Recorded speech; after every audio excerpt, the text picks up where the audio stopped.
세계가 한국의 기술력을 인정하고 선택하는 동안 태국은 자국의 이익을 위해 중국의 화려한 약속에 현혹되어 한국과의 관계를 끊었습니다. 그러나 중국의 시스템이 대규모 보안 사고를 일으키며 태국 전역에 혼란이 발생했고 의료정보 유출과 교통마비 사태까지 벌어졌습니다. 이 위기 속에서 태국 디지털 경제부 차관이 독일 컨설턴트에게 고백한 내용이 있었는데요. 한국 기술을 거부한 것은 순전히 정치적 이유였습니다. 중국의 경제적 압력과 일부 고위 관료들의 개인적 이익이 결정에 영향을 미쳤죠. 이 발언이 공개되자 태국 국민들은 분노했고 정부의 의사결정 과정에 심각한 의문을 제기하기 시작했습니다. 과연 태국은 잃어버린 신뢰를 회복할 수 있을까요? 태국에 도착한 첫날부터 이상한 낌새를 느꼈습니다. 방콕의 습한 공기가 피부에 달라붙은 것처럼 태국 관계자들의 한국에 대한 불신도 어딘가 불편하게 다가왔죠. 독일 태생의 저는 베를린 기반 글로벌 비즈니스 컨설팅사에서 아시아 지부 프로젝트 매니저로 일하고 있습니다. 이번에는 태국 정부와 진행 중인 대형 인프라 프로젝트의 자문을 제공하기 위해 파견됐어요. 회의실에 앉아 프레젠테이션을 준비하는 동안 태국 측 파트너인 타완 부장이 슬쩍 말을 걸었습니다. 포트너님, 이번 프로젝트에 한국 기업은 고려하지 않으셨나요? 물론 검토했습니다만 문제가 있었나요? 타완은 머리를 흔들며 웃었습니다. 한국은 기술적으로 불안정해요. 중국이 모든 면에서 우월하니 당연한 선택이죠. 이런 발언은 첫날뿐만이 아니었습니다. 회의가 거듭될수록 태국 관계자들은 계속해서 한국을 폄하하고 중국을 치켜세웠어요. 저는 데이터와 사실에 기반한 판단을 중요시하는 사람입니다. 그래서 이런 일방적인 평가에 의문이 들었죠. 호텔로 돌아와 노트북을 펼치고 글로벌 기술 평가 보고서들을 찾아보았습니다. 스마트시티, 전기차 인프라, 신재생 에너지 분야에서 한국 기업들은 최상위권에 위치해 있었어요. 그런데 왜 태국은 이토록 한국을 불신하는 걸까요? 다음 날 아침, 현지 통역사인 수환과 함께 프로젝트 현장을 방문했습니다. 차 안에서 조심스럽게 물었죠. 태국에서는 한국 기업들에 대한 인식이 안 좋은 편인가요? 수환은 잠시 망설이다 대답했습니다. 몇 년 전 큰 사건이 있었어요. 한국 기업들이 대거 철수했거든요. 그 이후로 정부 쪽에서는 한국을 신뢰하지 않는 분위기예요. 이 대화가 첫 번째 실마리였습니다. 현장 방문을 마치고 호텔로 돌아와 밤늦게까지 자료를 찾아보았어요. 그리고 발견했습니다. 태국 현지 협력 업체들이 중국 기업과 손을 잡고 한국 기업들을 철수하게 만든 사건을요. 표면적으로는 계약 분쟁이었지만 그 이면에는 복잡한 정치적 역학관계가 있었죠. 의문은 점점 깊어졌습니다. 왜 이런 나라가 한국을 내쳤을까? 그리고 그 결정은 태국에 어떤 결과를 가져왔을까?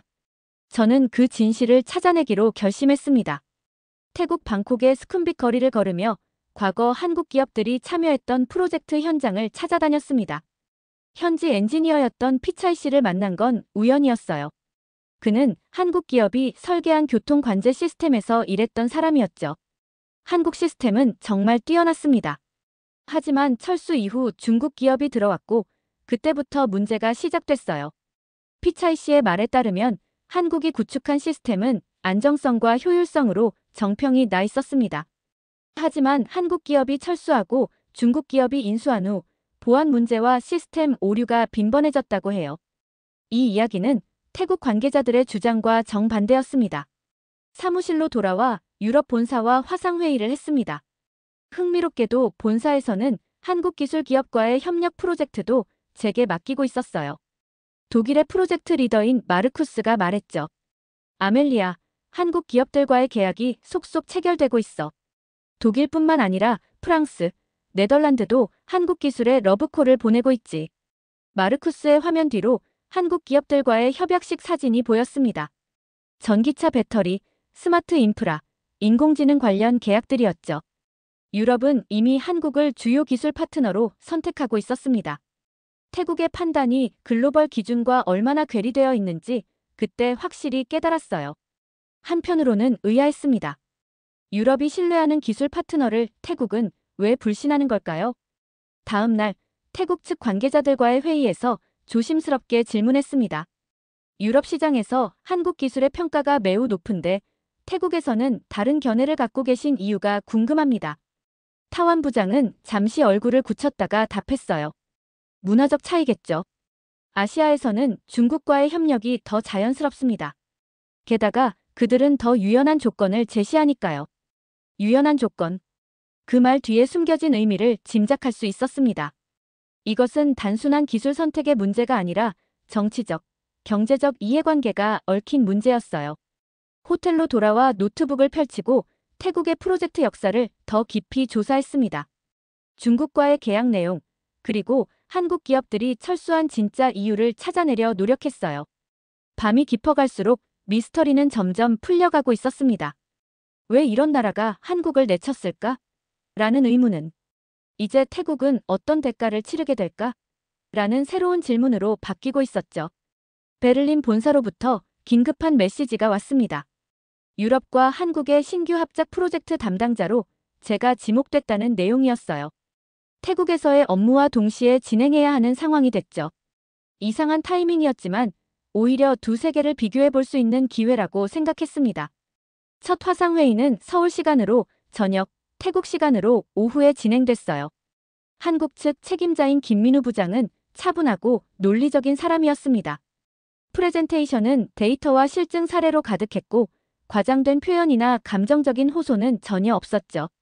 포트너님, 저희는 결과로 말하겠습니다. 독일 함부르크에 구축한 스마트 항만 시스템의 안정성과 효율성이 저희의 기술력을 증명할 거예요. 회의가 끝난 후 태국 프로젝트 팀과의 미팅이 이어졌습니다. 대조적으로 중국 기술을 도입한 방콕 교통 시스템에 대한 발표는 화려한 수사와 과장된 전망으로 가득했어요.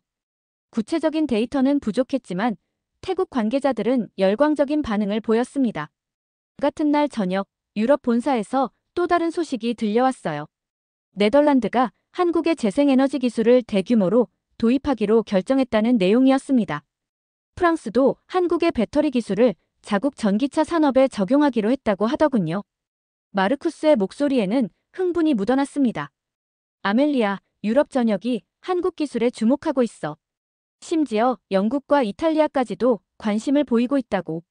저는 태국 호텔 창문 너머로 방콕의 밤 풍경을 바라보며 생각에 잠겼습니다.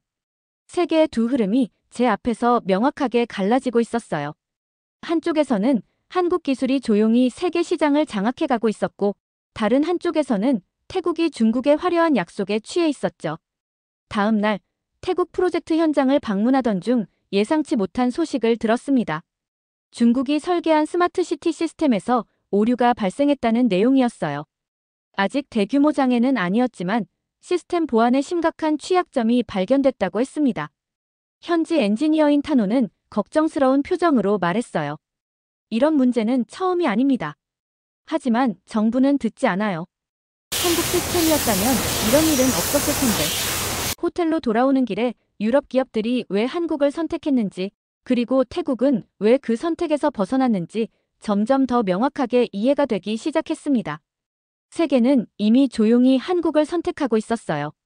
단지 태국만이 그 흐름을 읽지 못하고 있었던 것이었죠. 태국 방콕의 아침이 평소와 달랐습니다. 호텔 로비는 분주한 움직임으로 가득했고 텔레비전에서는 긴급 뉴스가 나오고 있었어요. 태국어를 알아듣지 못했지만 화면에 나오는 화재 현장과 혼잡한 도로, 장면만으로도 심각한 상황임을 직감할 수 있었죠.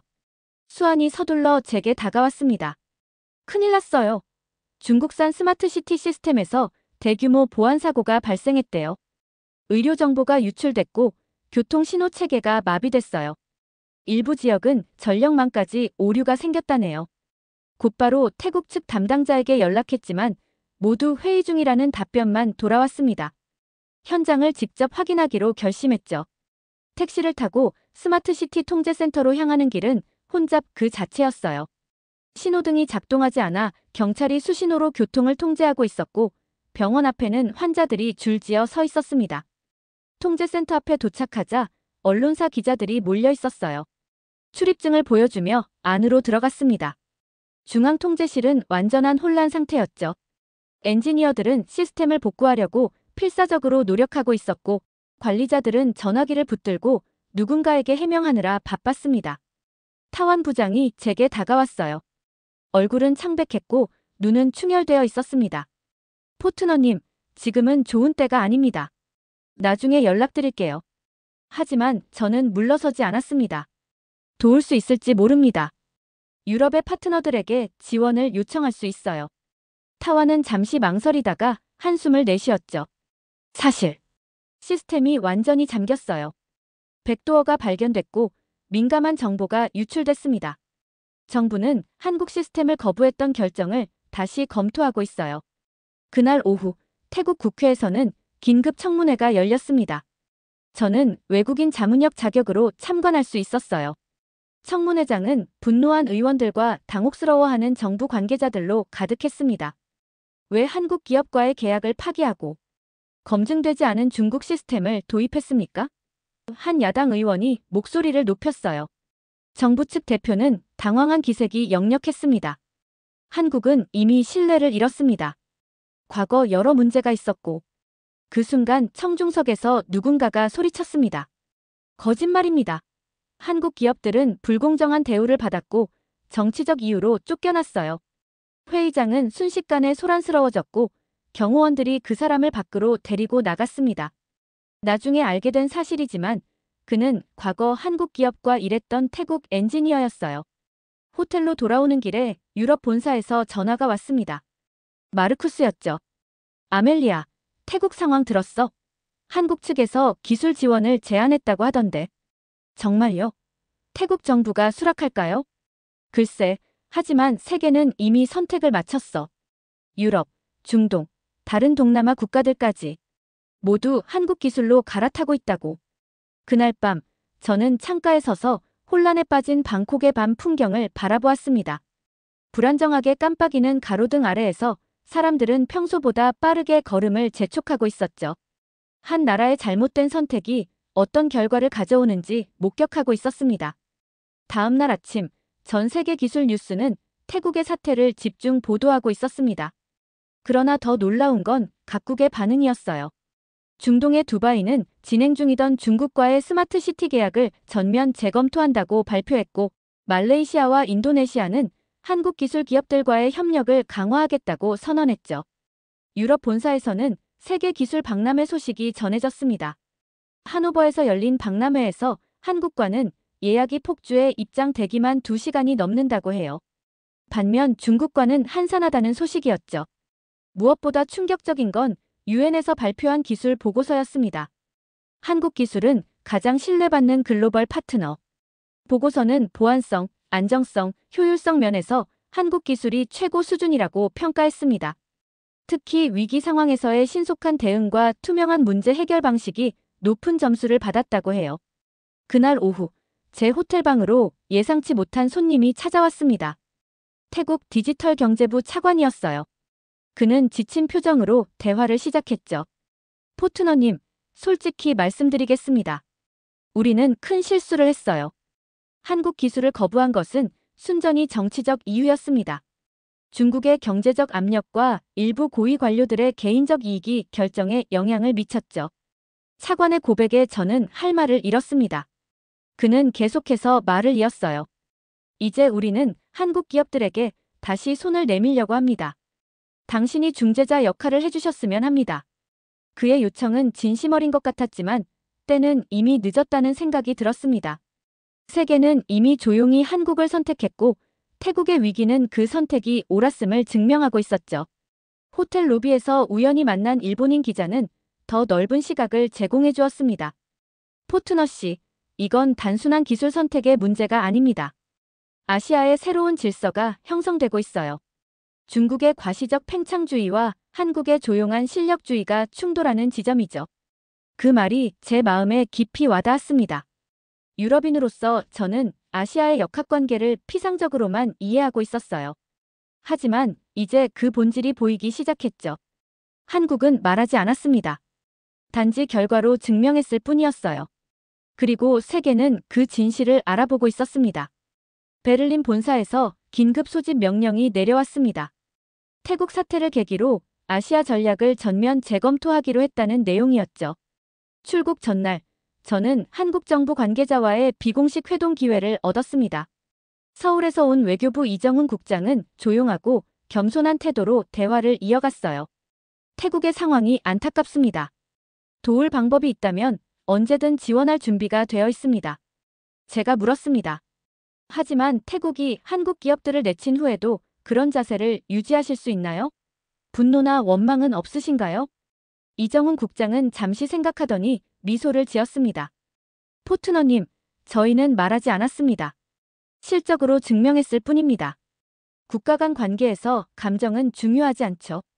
신뢰와 결과가 중요합니다. 그 말에 갑자기 감정이 북받쳤습니다. 우리는 당신들을 너무 늦게 알아봤습니다. 유럽도 세계도 한국의 진정한 가치를 제대로 인식하지 못했어요. 이정훈 국장은 차분하게 대답했습니다. 늦지 않았어요. 시간이 필요했을 뿐입니다. 진실은 결국 드러나는 법이니까요. 저녁 비행기로 베를린에 도착했을 때 유럽 전역은 태국 사태의 교훈을 분석하고 있었습니다. 본사 회의실에는 각국 지사의 책임자들이 모여 있었어요. 논의의 초점은 하나였습니다. 어떻게 한국과의 협력을 더 강화할 것인가? 회의가 끝난 후 사장님이 저를 따로 불렀습니다. 아멜리아, 당신의 태국 보고서가 큰 반향을 일으켰어. 이사회에서는 당신을 유럽 한국 협력 프로젝트의 책임자로 임명하기로 결정했어. 저는 깜짝 놀랐습니다. 감사합니다만 저보다 경험이 많은 분들이 많은데. 사장님은 고개를 저었습니다. 당신은 현장에서 그 변화를 직접 목격했어. 태국의 실패와 한국의 성공을 가장 가까이서 본 사람이지. 이제 그 통찰력으로 우리를 이끌어줄 때야. 그렇게 제 인생의 새로운 장이 시작되었습니다. 베를린과 서울을 오가며 유럽 기업들과 한국 기업들을 연결하는 다리 역할을 맡게 된 거죠. 첫 번째 협력 프로젝트는 독일의 재생에너지 인프라에 한국의 스마트 그리드 기술을 도입하는 것이었습니다.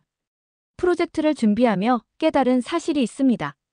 한국의 접근 방식은 근본적으로 달랐어요.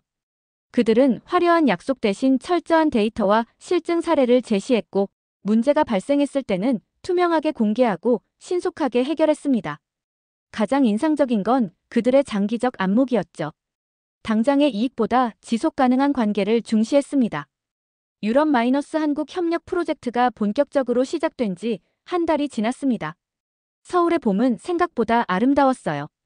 벚꽃이 흩날리는 한강변을 산책하며 지난 몇 개월을 되돌아보았습니다. 태국에서의 혼란스러운 경험이 이렇게 새로운 기회로 이어질 줄은 몰랐죠. 한국 파트너사의 사무실에서 김민우 부장과 회의를 하던 중 그가 흥미로운 소식을 전해주었어요. 태국에서 특별 사절단이 왔었습니다. 이전 프로젝트를 재개하자는 제안이었죠. 저는 호기심에 물었습니다. 어떻게 대응하셨나요? 김민우 부장은 미소를 지었어요. 정중히 거절했습니다. 저희는 이미 더 안정적인 파트너들과 장기 계획을 세웠으니까요. 유럽, 중동, 남미. 신뢰를 바탕으로 한 관계가 더 중요하다고 생각합니다. 그의 대답은 의외였지만 이해가 됐습니다. 비즈니스에서 신뢰는 한 번 깨지면 회복하기 어렵죠. 태국은 그 대가를 치르고 있었습니다. 같은 날 저녁, 서울의 한 레스토랑에서 유럽 대사관 관계자들과 만찬이 있었어요. 독일, 프랑스, 스페인, 이탈리아 대표들이 모두 참석했죠. 대화의 주제는 한국과의 협력 확대였습니다. 프랑스 대사가 말했습니다. 우리는 너무 오랫동안 아시아를 중국의 그림자로만 보았어요. 하지만 이제 한국이 새로운 중심축으로 떠오르고 있습니다. 독일 산업부 대표는 구체적인 수치를 언급했습니다. 지난 분기에만 한국 기술 기업들과의 계약이 42% 증가했어요. 특히 친환경 에너지와 자율주행 분야에서 협력이 급증하고 있습니다. 대화가 무르익을수록 한 가지 사실이 분명해졌습니다. 세계는 이미 선택을 끝냈어요. 그것도 꽤 오래전의 말이죠. 단지 그 선택이 표면화되는데 시간이 걸렸을 뿐입니다. 다음 날 한국기술연구원을 방문했을 때 저는 엔지니어들의 작업 방식에 깊은 인상을 받았습니다. 그들은 화려한 수사나 과장된 약속 없이 오직 결과에 집중했어요.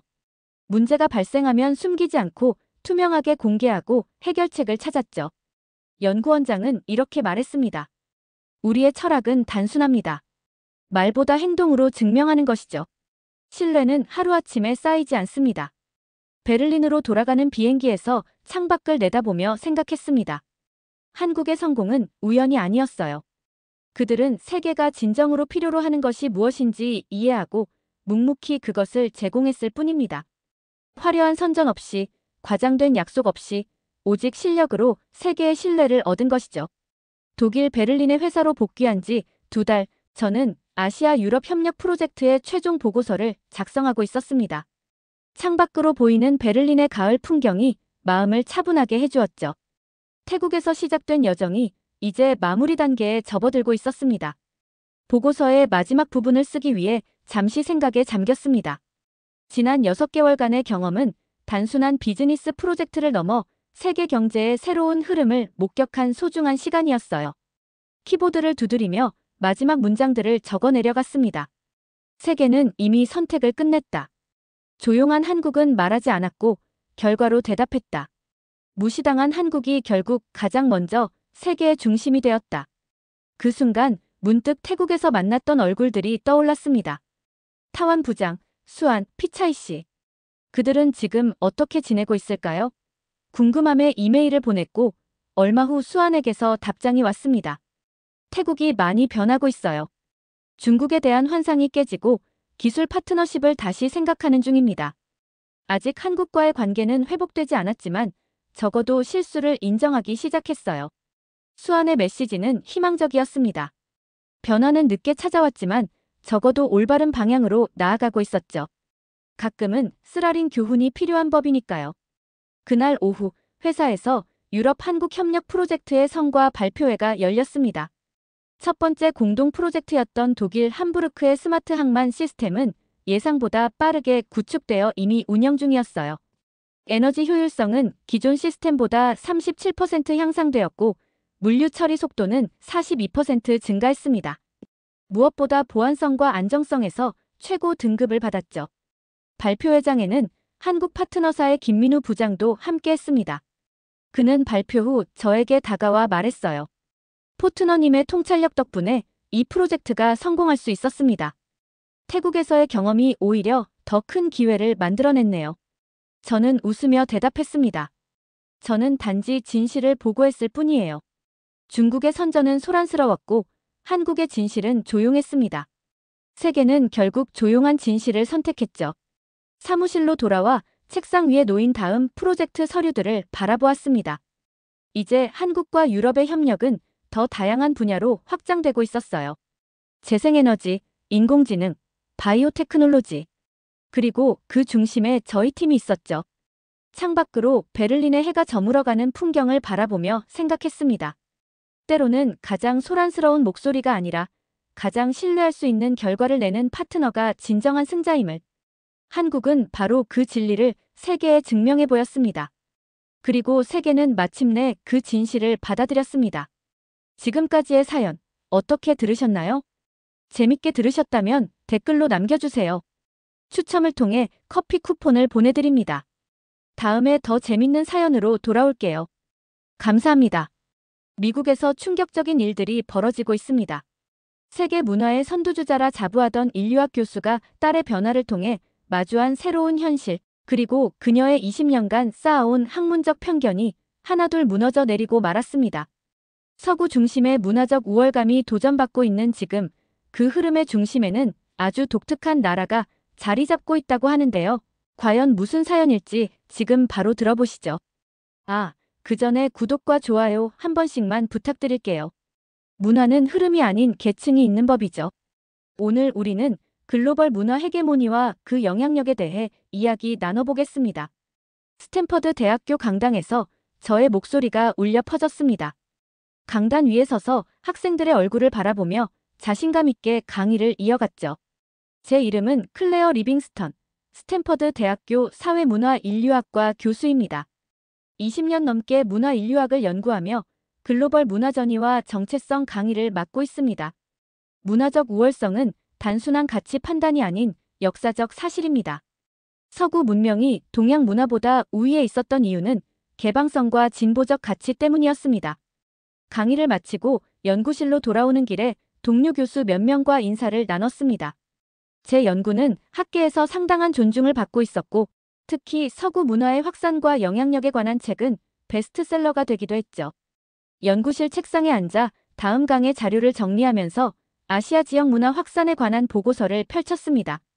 중국과 일본에 관한 장은 꽤 두꺼웠지만 한국 부분은 얇기 그지없었어요.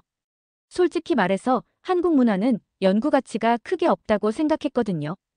단순히 서구 문화와 일본 문화의 혼합에 경제 성장이 더해진 복제품 같은 느낌이랄까요. 시계를 보니 벌써 저녁 6시. 딸 조앤이 집에서 기다리고 있을 시간입니다. 남편과 이혼한 지 5년, 16살 딸과 단둘이 살고 있습니다. 바쁜 일정 탓에 조앤과 깊은 대화를 나누는 시간이 부족했지만 그래도 조앤은 착하고 이해심 많은 아이입니다. 물론 요즘은 사춘기라 조금 말수가 줄었지만 그건 모든 10대들이 겪는 과정이라 생각했죠. 집에 도착해 현관문을 열자 낯선 음악 소리가 들려왔습니다. 영어도 아니고 스페인어도 아닌. 그렇다고 제가 알고 있는 유럽 언어도 아니었습니다. 조앤의 방 쪽에서 흘러나오는 소리였죠. 복도를 지나 조앤의 방문 앞에 섰을 때 문득 궁금증이 들었습니다. 노크를 하고 문을 열자 조앤은 깜짝 놀라며 재빨리 노트북 화면을 닫았어요. 엄마, 언제 왔어요? 조앤이 당황한 표정으로 물었습니다. 방금. 무슨 음악 듣고 있었니? 궁금증을 감추지 못하고 물었죠. 아, 그냥 새로 알게 된 노래예요. 조앤은 어색하게 웃으며 대답했습니다. 그날 밤 서재에서 논문을 검토하면서도 계속 그 낯선 음악이 머릿속에 맴돌았습니다. 분명 아시아 언어 같은데. 일본어는 아니었어요. 중국어도 아니고. 설마 한국어? 그 생각이 드는 순간 머리를 흔들었습니다. 조앤이 왜 한국 음악에 관심을 가질까요? 아마 단순한 호기심일 테죠. 하지만 그렇게 생각하려 해도 문화, 인류학자로서의 직감은 무언가 더 깊은 변화가 시작되고 있음을 알려주고 있었습니다. 다음 날부터 조앤의 행동이 조금씩 달라지기 시작했습니다. 평소 같으면 저녁 식사 시간에 학교에서 있었던 일을 이야기하곤 했는데 요즘은 이어폰을 끼고 핸드폰만 보고 있어요. 주말에는 방에서 거의 나오지 않았고 가끔 들어보면 알 수 없는 언어로 중얼거리는 소리가 들렸습니다. 일주일쯤 지났을까 조앤의 방을 지나다 문이 살짝 열려 있어 안을 보게 되었는데 벽에 낯선 얼굴들의 포스터가 가득했습니다. 검은 머리에 또렷한 이목구비를 가진 젊은 남성들과 화려한 의상을 입은 여성들, 분명 미국인이 아니었죠. 용기를 내어 조앤의 방에 들어갔습니다. 책상 위에는 한글 연습장이 펼쳐져 있었고 기역, 니은, 디귿과 같은 문자들이 정성스레 적혀 있었습니다.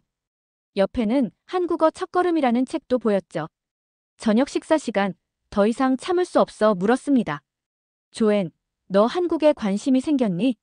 조앤은 잠시 말을 고르더니 대답했습니다. 네, 엄마. 한국 드라마와 음악에 관심이 생겼어요. K-팝이라고 하는데 정말 멋져요.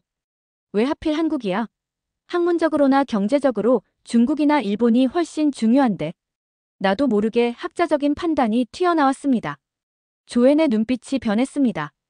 엄마, 이건 단순한 유행이 아니에요. 그 안에 이야기와 감정, 가치가 있어요. 엄마는 모든 걸 학문적 가치로만 판단하시네요. 조앤, 엄마는 그저 내 미래를 생각해서 하는 말이야. 실용적인 중국어나 스페인어를 배우는 게 더 도움될 거야. 엄마는 언제부터 감정 없는 계산기였어요? 조앤의 날카로운 반박에 순간 할 말을 잃었습니다. 침묵이 흘렀습니다. 그날 밤 서재에 앉아 생각했습니다. 조앤의 말이 계속 머릿속에서 울렸어요. 감정 없는 계산기. 학문적 객관성을 중시해온 내게 꽤 아픈 지적이었습니다. 하지만 동시에 문화 인류학자로서 이 현상이 단순한 10대의 변덕인지 아니면 더 깊은 사회적 변화의 징후인지 궁금해졌습니다. 다음 날 오전 캠퍼스 카페에서 중국문화학과의 리처드 쿼 교수와 커피를 마시며 대화를 나눴습니다. 리처드는 20년 넘게 중국어와 중국 문화를 가르쳐왔으며 베이징 대학에서 연구한 경력도 있는 석학이었죠. 리처드, 혹시 최근 학생들의 아시아 문화 선호도에 변화가 있나요? 조심스럽게 물었습니다. 리처드는 한숨을 쉬더니 머그잔을 내려놓았습니다. 눈치채셨군요, 클레어. 솔직히 말해서 중국어 수업 수강생이 지난 2년간 30% 가까이 줄었어요. 반면에 그는 말을 멈추고 고개를 저었습니다. 반면에 제가 재촉했습니다. 한국어 수업은 정원이 늘 초과돼서 추첨으로 학생을 뽑는다더군요. 믿기 어렵죠? 세계 최대 경제대국 중 하나인 중국의 언어보다 한국어가 더 인기라니. 리처드의 말은 충격적이었습니다. 학자로서 주관적 인상보다 객관적 데이터를 중시하는 나였기에 그날 오후 연구실에서 관련 통계 자료를 찾아보기 시작했습니다. 놀랍게도 세계 각국 대학의 한국어 수강생 수는 지난 5년간 기하급수적으로 증가하고 있었어요.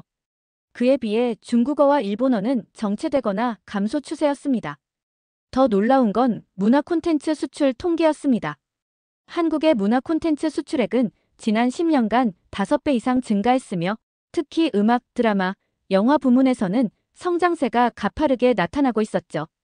미국 주요 미디어에서도 한국 드라마, 음악, 뷰티, 음식 관련 키워드가 검색 상위 랭킹을 차지하고 있었고요. 한 연구 보고서에 따르면 젊은 세대들 사이에서 한국이라는 키워드는 혁신, 감성, 스타일과 같은 긍정적 이미지와 강하게 연결되어 있었습니다. 반면 미국은 권력, 개인주의, 소비와 같은 단어와 연관성이 높았어요. 이 데이터는 젊은 세대의 가치관이 변화하고 있음을 암시했습니다. 컴퓨터 화면을 바라보며 깊은 생각에 잠겼습니다. 내가 그토록 확신했던 서구 중심의 문화 우월성이라는 관점이 흔들리고 있었어요. 학자로서 객관성을 유지해야 했지만 어머니로서는 걱정이 앞섰습니다. 조앤의 한국 문화 열정이 단순한 일시적 취향인지 아니면 앞으로의 삶에 영향을 미칠 근본적인 가치관 변화인지 불안했거든요. 그날 저녁 집에 돌아와 보니 조앤이 거실에서 노트북을 보고 있었습니다. 화면에는 한국 드라마가 재생 중이었습니다. 조앤, 잠깐 얘기 좀 할까? 소파에 앉으며 말했습니다. 네, 엄마. 조앤은 재생을 멈추고 쳐다봤습니다. 한국 문화에 그렇게 큰 관심을 갖게 된 이유가 뭐니? 솔직히 엄마는 이해하기 어려워서. 최대한 부드럽게 물었습니다. 조앤은 잠시 생각하더니 대답했습니다. 엄마, 한국 문화는 정말 특별해요. 표면적으로는 현대적이고 화려하지만 그 안에는 가족의 가치, 노력, 존중과 같은 전통적 가치가 살아있어요. 모순 같지만 그게 매력적이죠. 하지만 그런 가치는 다른 문화에도 있잖아. 왜 하필 한국이지? 한국은 그런 가치를 현대적이고 세련된 방식으로 표현해요. 억압적이거나 구시대적으로 느껴지지 않아요. 그리고 조앤이 잠시 망설였습니다. 학교 외국어 문화제에서 한국어 낭송 대회에 참가하려고 해요. 도와주실래요, 엄마? 순간 할 말을 잃었습니다. 인류학자로서 다양한 문화를 존중하라고 가르쳐왔으면서 정작 내 딸의 선택은 이해하지 못했던 거죠. 그제야 나 자신의 모순이 보이기 시작했습니다. 그래, 도와줄게.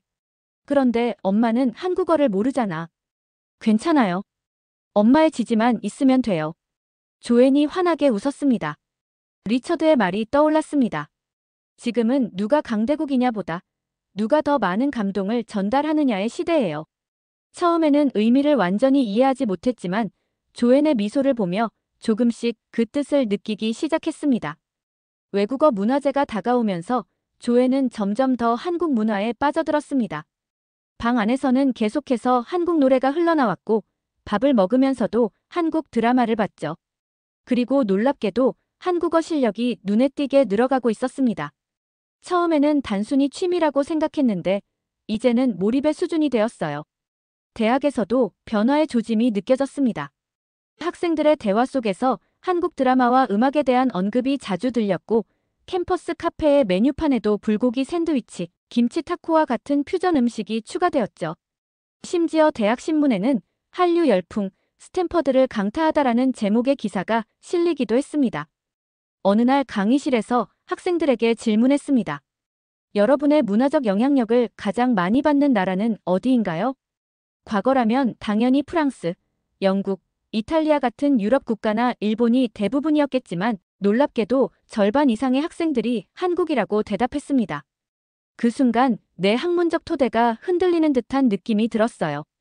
연구실로 돌아와 창밖을 바라보며 생각에 잠겼습니다. 내가 지금까지 견지해온 서구 중심의 문화적 관점이 이제는 수정이 필요한 시점인 걸까요? 문화 인류학자로서 변화하는 세계의 흐름을 인정하고 받아들여야 하는 건 알고 있었지만 마음 한구석에서는 여전히 저항감이 있었습니다. 그날 저녁, 조앤이 드디어 외국어 문화재에서 낭송할 한국 시를 완성했다며 들려주겠다고 했습니다. 거실 소파에 앉아 조앤의 낭송을 들었습니다. 전혀 알아들을 수 없는 언어였지만 리듬감과 억양의 감정이 실려 있다는 느낌이 들었어요. 낭송이 끝나고 조앤이 물었습니다. 어땠어요, 엄마? 아름답게 들렸어. 뜻은 모르겠지만 감정이 전해지는 것 같아. 솔직하게 대답했습니다. 이 시는 떨어진 꽃잎이 강물을 따라 흘러가는 모습을 보며 인생의 무상함을 노래한 거예요. 그런데 슬프면서도 아름다운 느낌이 있어요. 조앤이 설명했습니다. 그렇구나. 말끝을 흐렸습니다. 문화 인류학자로서 언어는 단순한 의사소통 도구가 아니라 세계관을 담는 그릇이라는 것을 알고 있었습니다. 조앤이 한국어를 배우면서 조금씩 다른 시각으로 세상을 보기 시작했다는 생각이 들었어요. 엄마, LA 코리아타운에 가보고 싶어요. 문화제 끝나고 같이 가볼래요? 조앤이 갑자기 제안했습니다.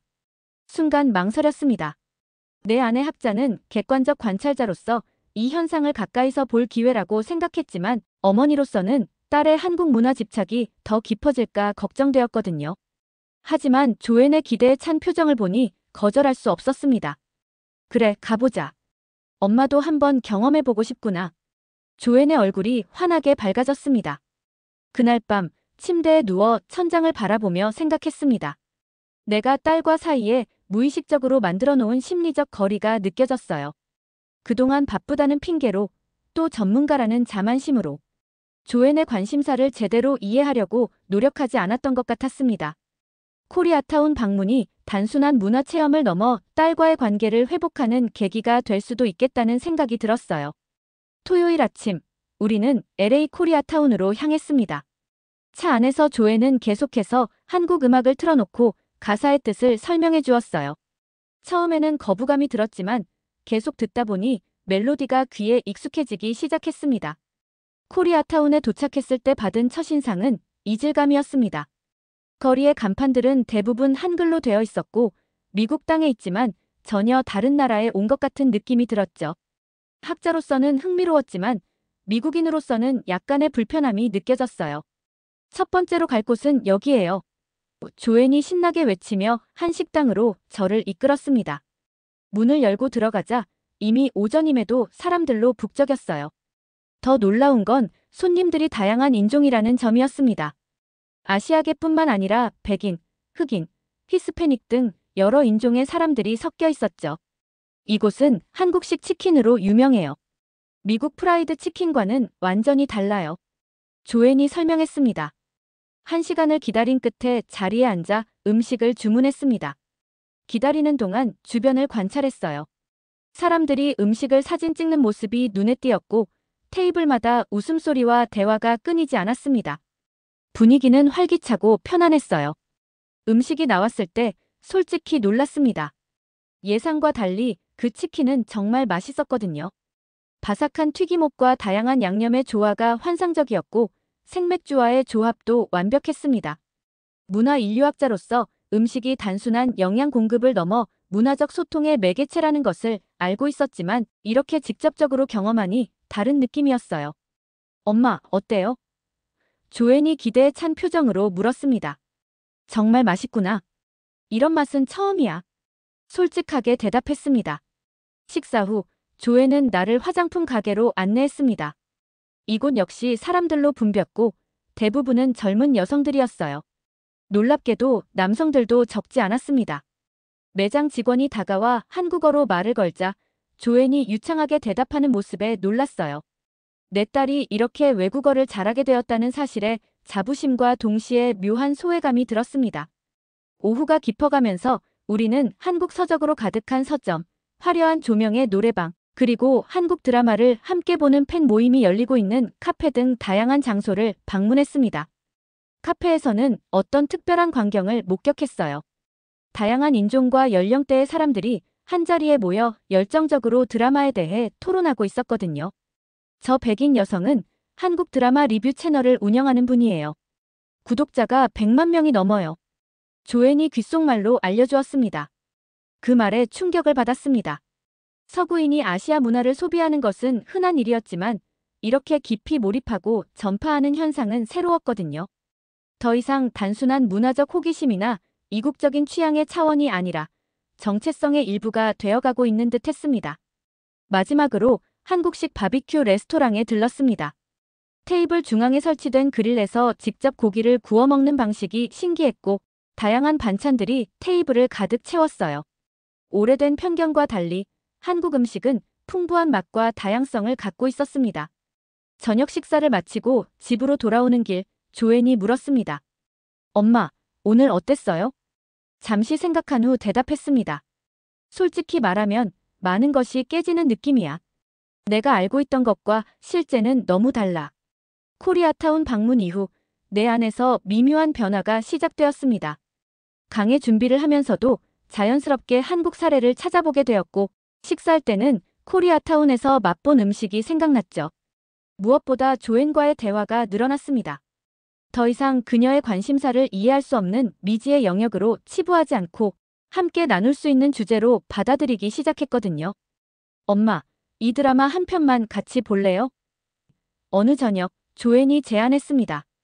평소 같았으면 논문 검토해야 한다며 거절했겠지만 이번에는 소파에 앉아 함께 보기로 했습니다. 영어 자막이 있어 내용을 이해할 수 있었어요. 드라마는 현대 서울을 배경으로 한 로맨스였는데 놀랍게도 등장인물들의 갈등과 성장이 보편적이면서도 섬세하게 그려져 있었습니다. 드라마를 보는 내내 문화인류학자로서의 시선이 자연스럽게 작동했습니다. 등장인물들의 관계 속에서 한국 사회의 위계 질서와 공동체 의식이 드러났고 갈등 해결 방식에서는 서구와는 다른 접근법이 보였어요. 하지만 그보다 더 놀라운 건 이야기에 공감하고 있는 내 자신을 발견한 것이었습니다. 어때요, 엄마? 재미있죠? 드라마가 끝나고 조앤이 물었습니다. 생각보다 훨씬 깊이가 있구나. 단순한 오락물이 아니라 사회적 메시지도 담고 있네. 그래서 많은 사람들이 한국 드라마에 빠지는 거예요. 화려한 외형 속에 가치와 의미가 숨어 있거든요. 조앤의 말에 고개를 끄덕였습니다. 다음 날 대학에서 리처드를 다시 만났습니다. 그는 여전히 침통한 표정이었지만 이전보다는 활기찬 목소리로 이야기했습니다. 클레어, 나도 변화를 받아들이기로 했어요. 내년부터는 중국-한국 문화 비교 강의를 개설하려고 해요. 이미 학과장의 승인을 받았죠. 정말요? 대단한 결정이네요. 놀라움을 감추지 못했습니다. 아니요. 단지 현실을 인정한 것뿐이에요. 우리가 학생들에게 가르치듯이 문화는 고정된 것이 아니라 끊임없이 흐르고 변화하는 것이니까요. 리처드의 말은 나에게 큰 울림을 주었습니다. 문화 인류학자로서 문화의 유동성과 변화를 강조해왔으면서 정작 내 자신은 고정된 시각에 갇혀 있었던 것이죠. 서구 중심의, 더 정확히는 나 중심의 관점으로만 세상을 바라보고 있었다는 사실을 인정해야 했습니다. 그날 저녁, 집에 돌아와 조앤에게 물었습니다. 한국어 어플 좀 알려줄래? 나도 기본적인 건 배워보고 싶어. 조앤의 눈이 커졌습니다. 정말요? 엄마가 한국어를? 그래, 문화를 제대로 이해하려면 언어부터 알아야 하지 않겠니? 웃으며 대답했습니다. 조앤은 행복한 표정으로 내 핸드폰에 어플을 설치해 주었습니다. 그날부터 매일 자기 전에 15분씩 한국어 공부를 시작했어요. 안녕하세요. 감사합니다. 맛있어요. 같은 기본적인 인사말부터 배웠죠. 발음이 서툴러 조앤이 웃는 경우도 많았지만 그 웃음 속에서 우리 사이의 벽이 조금씩 허물어지는 느낌이 들었습니다. 학과 교수 회의에서도 변화된 시각으로 의견을 개진했습니다. 아시아 문화, 특히 한국 문화의 영향력에 대한 연구의 필요성을 제기했고 몇몇 동료들의 지지를 얻었어요. 물론 대부분은 의아한 표정이었지만 적어도 논의는 시작되었습니다. 교수님, 한류 현상에 관한 논문을 쓰고 싶은데 지도해 주실 수 있을까요? 수업 후 한 학생이 다가와 물었습니다. 과거라면 더 중요한 문화적 현상을 연구하라고 조언했겠지만 이번에는 다른 대답이 나왔습니다. 좋은 주제네요. 함께 연구해보죠. 내 안에서 서서히 일어나는 변화가 느껴졌습니다. 세상을 바라보는 렌즈가 조금씩 달라지고 있었어요. 더 이상 학문적 우월감이나 서구 중심적 시각으로만 판단하지 않게 되었고, 다양한 관점에서 문화 현상을 이해하려는 노력이 자연스러워졌습니다. 그리고 그 변화의 시작점에는 조앤이 있었죠. 조앤의 외국어 문화재가 다가왔습니다. 집에서 매일 열심히 연습하는 조앤의 모습에 어머니로서 괜스레 가슴이 뭉클해졌습니다.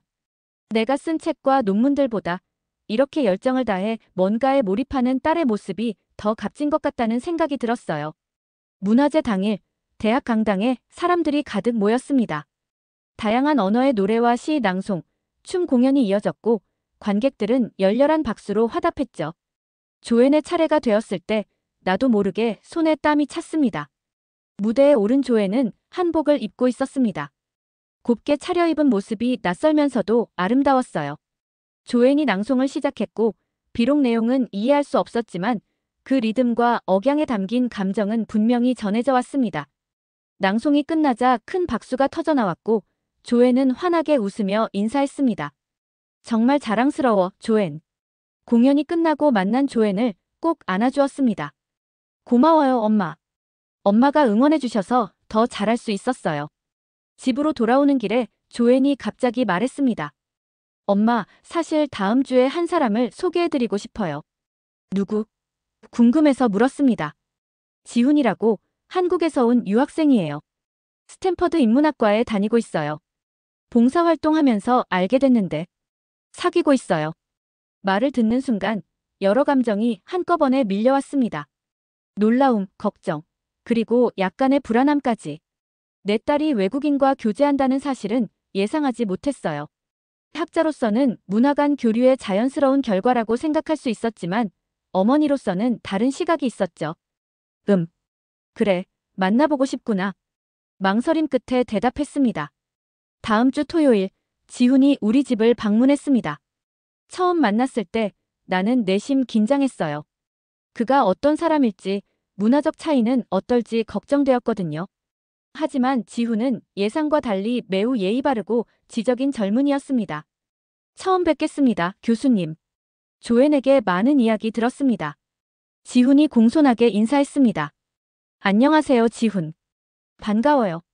가능한 친절하게 대답했습니다. 저녁 식사를 하면서 지훈과 이야기를 나눴습니다. 그는 국제관계학을 전공하고 있었고 미국과 한국 사이의 문화적 교류에 관심이 많다고 했어요. 대화가 진행될수록 그의 지적 깊이와 예의 바른 태도에 점차 마음이 열리기 시작했습니다. 제가 한국에서 자랄 때는 미국 문화의 영향을 많이 받았어요.